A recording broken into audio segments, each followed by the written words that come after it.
બનાસકાંઠામાં ક્ષત્રિય રાજપૂત સમાજ લોકો રૂપાલા સામે લાલઘુમ ટિકિટ પાછી ખેંચવાની માંગ સાથે વિવિધ સંગઠનો દ્વારા રજૂઆત કરવામાં આવી।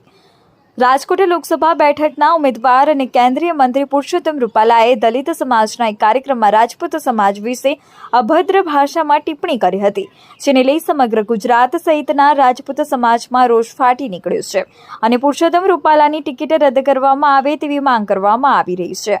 ત્યારે આજે જિલ્લાના મુખ્ય મથક પાલનપુર ખાતે રાજપૂત સમાજના વિવિધ સંગઠનો દ્વારા રેલી યોજવામાં આવી હતી અને પાલનપુર ખાતે રજૂઆત કરવામાં આવી હતી અને પુરુષોત્તમ રૂપાલાની ટિકિટ રદ કરવામાં આવે તેવી માંગ કરવામાં આવી રહી છે।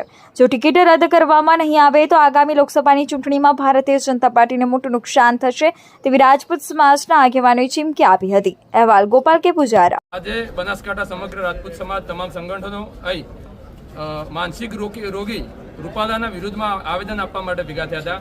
અમે આજે મોદી સાહેબના સાથે છો, કાલે મોદી સાહેબના સાથે રહેવાના છો, પણ આવતી આ લોકસભાની ઇલેક્શનમાં જો ભારતીય જનતા પાર્ટી રૂપાલાજીના વિરુદ્ધ કોઈ એક્શન નહીં લે તો અમે ડંકાની ચોટ ઉપર સમગ્ર ગુજરાતમાં તમામ સીટો ઉપર તમામ રાજપૂત સમાજ એમને નુકસાન પહોંચાડશે। બસ જય હિન્દ, જય ભારત।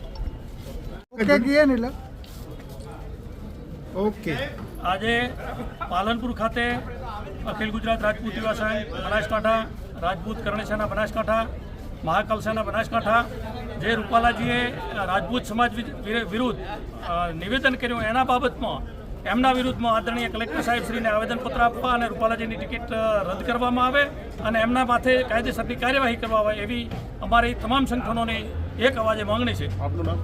ચૌહાણ પ્રવીણસિંહ પાડસિંહ, પ્રમુખ અખિલ ગુજરાત રાજપૂત। માની લો કે ભાજપ તમારી માંગણી નહીં સંતોષે તો આગળ શું રણનીતિ હશે? આગળ એના અમે સાથે મળી અને એનું આંદોલન ચાલુ કરશું અને એના વિરુદ્ધમાં જે થશે એ અમે કરશું।